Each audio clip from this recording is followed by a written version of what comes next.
First of all, I wanted to go a little bit into the how quality is seen in the modern world. All the big institutes of quality, whether it is ASQ, the a very recognized format where we are part of right now, which was formed maybe in the 1940s, and before that, the Chartered Institute, which was formed in the early 90s. Both came from the industrial era, uh, mostly related to the war machinery and industrial production. So what has happened is that a lot of the systems and processes that the construction industry is used to or is uniquely applied to are kind of missing from the existing formats of quality management. And I really appreciate this initiative taken by Raj, where a special segment is created to understand construction quality aspects, and this whole virtual conference is on that. I hope this is a new beginning where construction's unique challenges are also recognized, and systems and processes and the measurement metrics evolve, which are meant for construction. As you all know, probably construction is the largest or second largest employer of workforce worldwide, much more than the industrial world, manufacturing world, as I am specific. So we definitely need a system and paradigm shift in how we look at it. So this is just my beginning statement. That's why I have said construction isn't assembly. It's not like a assembly line where parts are added and something is produced at the other end.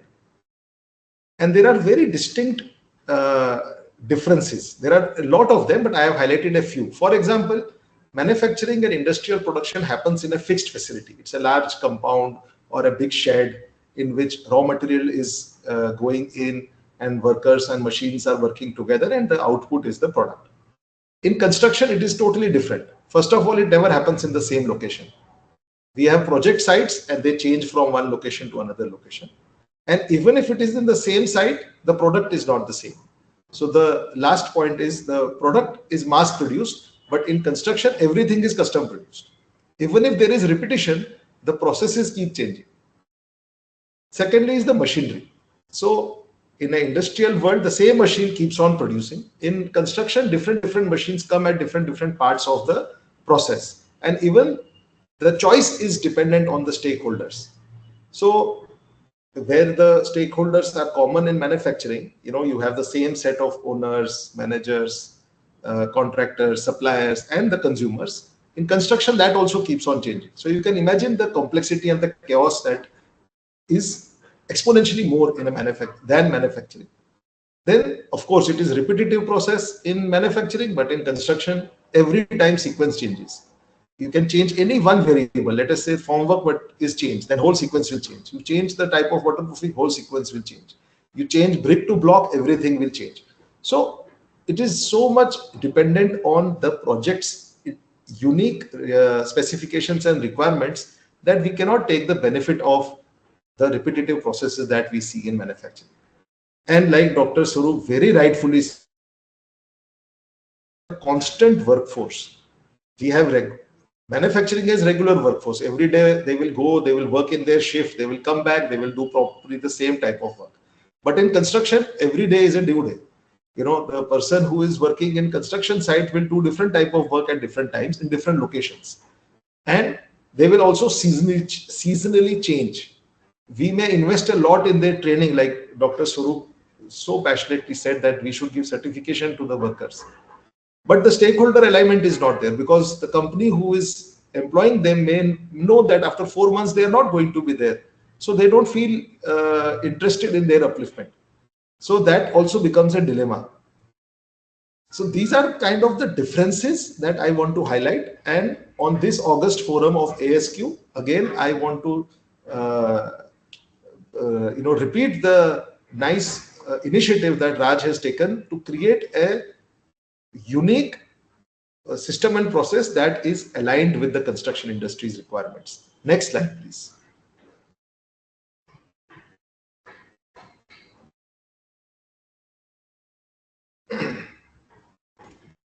Sir, I think there is one slide before this. I'm so sorry. Is this the slide? Yes, sir. Yes, sir. So just going deeper into how quality becomes chaotic, quality management becomes chaotic in construction. First of all, we cannot have a rigid framework in construction just because we have continuously changing workflows, continuously changing workforce, continuously changing protocols, requirements. So we need to have flexible and customizable quality frameworks. Second, stakeholders keep changing. So we need to have some kind of a system which aligns the stakeholder uh, approach towards quality as per the project's requirements. So that flexibility has to be built in. Third, the supervisor's awareness of quality expectation. We know that the workforce in construction is not coming from a very educated and disciplined background.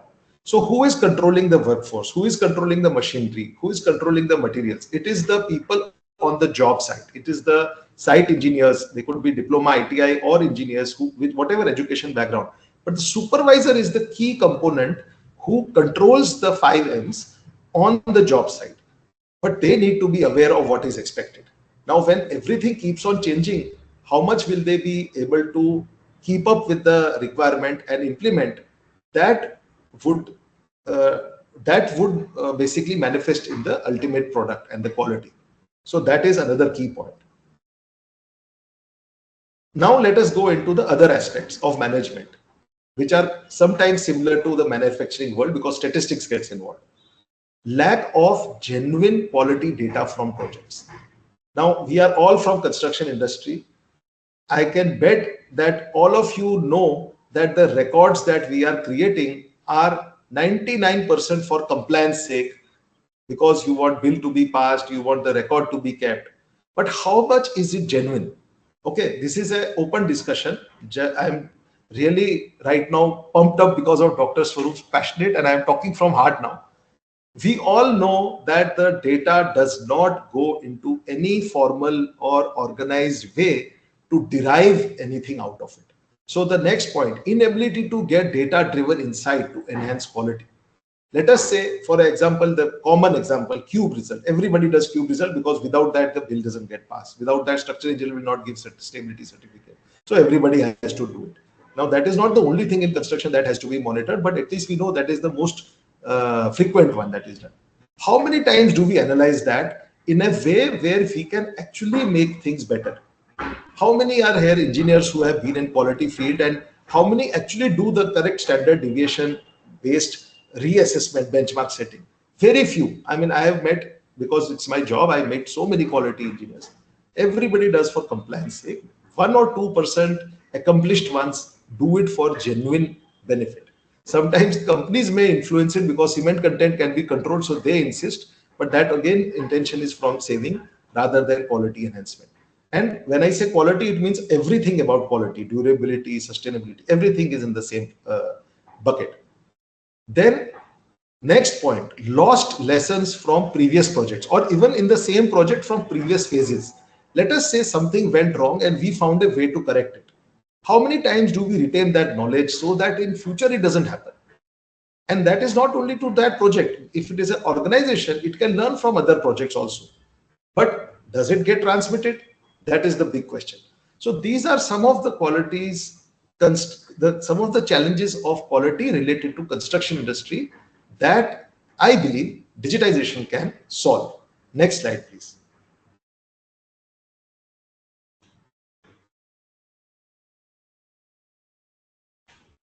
So let us look at it. Now, first of all, no one parameter can make the entire difference. It is a convergence of many factors, just like training and worker consciousness, as mentioned by Dr. Swarup, is important. But on the other hand, other aspects are important. So digitization is my focus of this topic. So I am talking about that. But it has to be looked in perspective of other angle, other aspects also aligning with it. So let us deep dive into this. First of all, when you have a digital method of working, it is very convenient and it is very practical to customize the framework from project to project, from type of work to type of work, from the the aspects of specifications. Everything can be configured as per that particular project's requirement. which means you cannot have one standard document which applies to entire organization or across projects. You can have the ability to make it specific to the project, because as we know, construction is a project driven industry. Project to project, there is a lot of differences. So we have the ability to customize it. Then second comes the alignment on quality matters. Now stakeholders change. Even if the stakeholders are same, the contractual arrangement between them will change. The risk and reward ratios will change. So how can digitization help? It is by making things measurable. Everything that happens on a digital platform generates data which can be converted into a numeric value, and you can connect the KPI and KRA to that. So that is itself a huge benchmarking solution. So everybody in their role can see whether they are doing it properly or not. See, at top level, management level, executive level, people generally want to do it the way it is supposed to be done, but then they are disconnected from the reality on the ground because of many other reasons. But when everything becomes measurable, everything is connected, then you are having genuine information, genuine data. So next point, supervisor get information and instruction in real time as needed. So what does this mean? So everybody has method statements, standard operating procedures, specifications, everything, but they are in the cupboard in the site office and generally locked so that the copy is not torn, and the people on the job site are doing way they have learned from the previous experiences, not aligning to the new reality of the situation. Of course, there are toolbox talks, there is pre-execution training, all that thing is happening. But when they are doing the job, do they remember it and do they implement it? That is the big question. So when digitization is there, you have ability to just in time, just like the in total quality management, that Toyota system, just in time material was delivered or machine was delivered. Same way now with digitization, information, instruction, and guidance can be delivered in time when you need it or just before you need it, so you don't forget. Okay, we have to be empathetic about the work situation also. The supervisor engineer standing in the dust, in the rain, in the sun, in night, in day, with all the noise and so much things happening around them, we have to understand their mental ability to retain information and implement it has limitations. So by digitization, by giving it just when they need it, like drip irrigation system, how water is given to root, same way if information is given, it will have much bigger impact, and the implementation will be instantly checked. So there is a data loop also. So that is another thing. So what is the data loop? That is the next point. Authentic data collected on the job site. Now, what is authentic data? Authentic data means in real time, when it is happening, you are collecting. Now, humans may not be collecting. Some other methods can also be there, like IoT or computer vision and all that. But the point is that you are getting real-time information authentically. No backdated papers getting changes, no compliance forms being filled just one day before the audit. Those kind of hanky-panky things cannot happen when you are doing in real time. And what does it generate? It generates organized data analytics and the insights that you can use to enhance quality. Because you will see the trend lines. You will see, oh, this thing is failing again and again. Something is wrong. Let me deep dive into it. So you can use the Pareto principle of what is having more impact and what is having problem. Let me focus on that, because everybody knows we have limited attention and ability to influence things. So we focus and concentrate where it matters. And last but not the least, the historical data availability and lesson learned, which can be applied to other projects.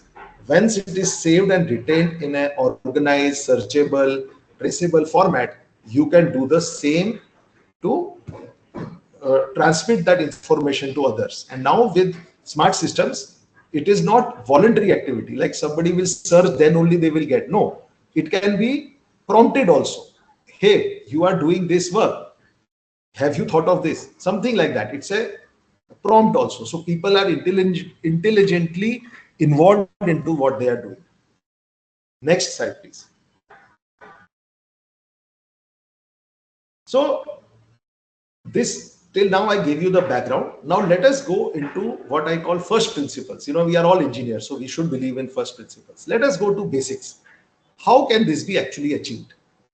So our principle always is to build right first time, what we call right first time principle. So if we are able to have the system which detects things before they go wrong, preemptive, preventive, then you are able to prevent the things from manifesting in future. Okay, and in construction this is most applicable because we generally suffer the consequences of the bad practices much later in the life of the project. If let us say water quality was not good, it is most common thing, cannot be seen with naked eye, has to be tested. But we all know that if chlorine or sulfite attack happens, then after 3-4 years we see the result. Suddenly spalling is happening, cracking is happening. Now that is something that could have been checked going in when the work started. Before that, you had to check the water. So why digitization is important? Because it will prompt. It will not let the process go forward unless you have checked it, results are correct, and you are in the range of acceptability. Similarly, root cause analysis. Let us say something went wrong. Now, everything, even if we control, we know things sometimes go wrong because such a chaotic environment is there. But how do we identify why they are going wrong? And where do we focus our attempt?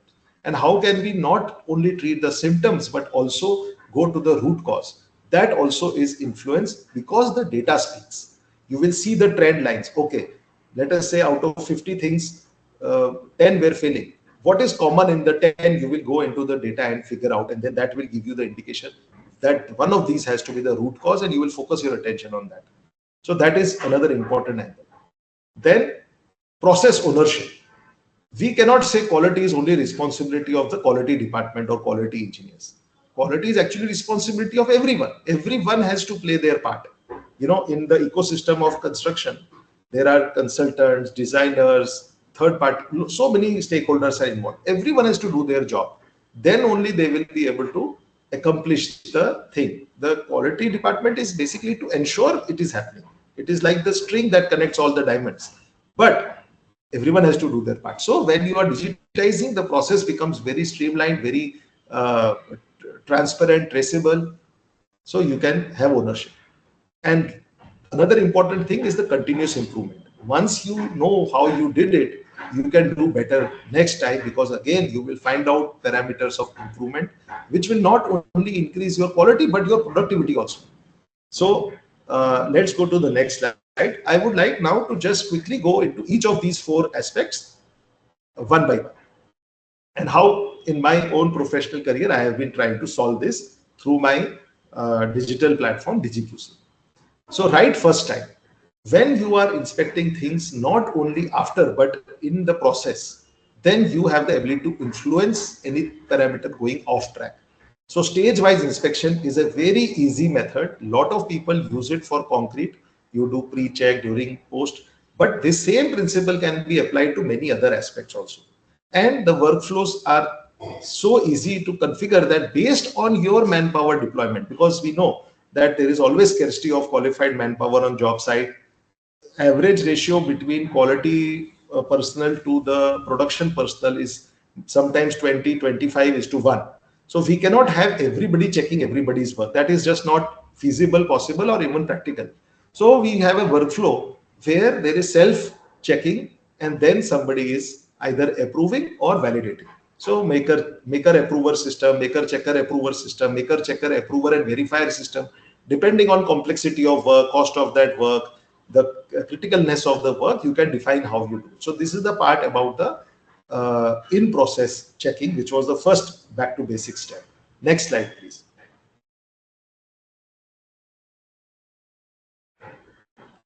Now root cause analysis. Now one system, I will just give example by a simple workflow of you see something going wrong, you raise an observation or site instruction or NC, whatever you call in the organization, and you assign it to the particular person or company or stakeholder.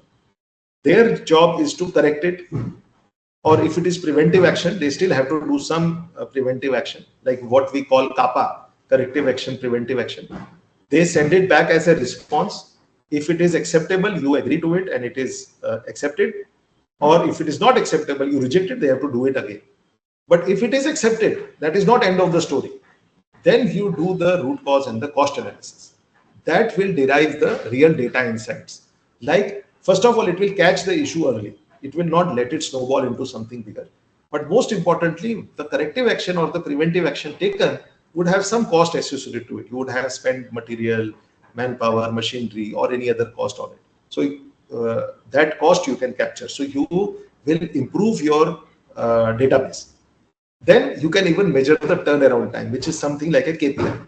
That okay, when was the issue raised? What was the deadline given? If it was a severe matter, then what was the turnaround time? It was regular matter, what was the turnaround time? So according to priority and severity, you can have different turnaround time expectations and see how you are matching them.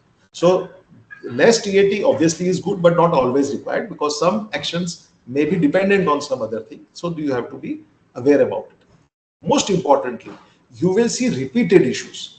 If same issue again and again is repeating, let us say it is a highway project and different sections are there. One section is having same problem, same issue, another is also having. What is common between them? When you do the root cause, you will find out. And that again helps you, because this is one of the fundamental principle going back to the basics. Next slide, please.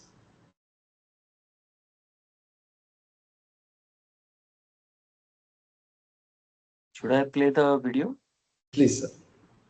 This is just an example of how the instruction part can be raised in real time compared to what is happening when you are doing on the paper. Multiple copies have to be made. A lot of people have to be informed. When it is digital, it is instant and action is quicker.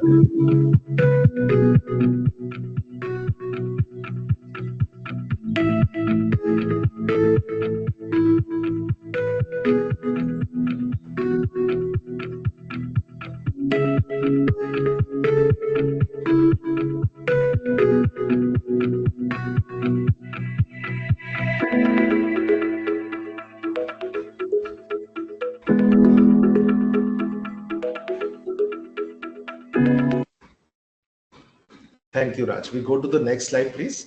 So what happens? This you saw this in hardly 45 seconds, an issue was raised. Compare it to your existing processes. If you are doing it in paper, somebody will write, multiple copies will be made, hand delivered to the person. Sometimes photo or email will be sent. So much people will be getting involved, and then action will be taken. It will be sent back. So a lot of delays happen. Here, everything happens real time. So turnaround time is also real in real time captured. So when I said about quality is everyone's responsibility, what I mean by that, all stakeholder, whether it is owner, consultant, project management consultant, third-party quality assurance people, contractors, vendors, these are all the stakeholders generally that are part of the project delivery. And there are, of course, the other ones like insurance companies, finance companies, but I'm not keeping that because these are the action people. All of them are contributing to the quality on the job side. But within them, there is also hierarchy. There are executives, there are managers, there are site engineers. So imagine when everybody is on the same platform, according to their hierarchy and the need for information and action that they need to take, and across stakeholder, they get the information or instruction or response in real time. Just imagine how much the process improves and how that data that is created helps in the insights. That leads me to my last slide. Next one, please.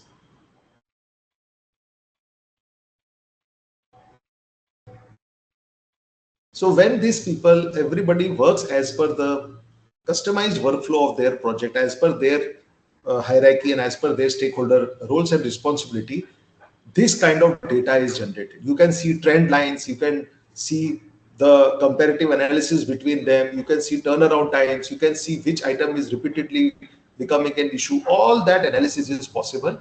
And that is, my friends, the role of the quality manager, to see where they have to focus and what can be the root cause, what is the solution. So the impact is not only on that one project, but it multiplies across projects wherever similar issues are faced, and ultimately reduce the rework, reduce the risk, and enhance the quality.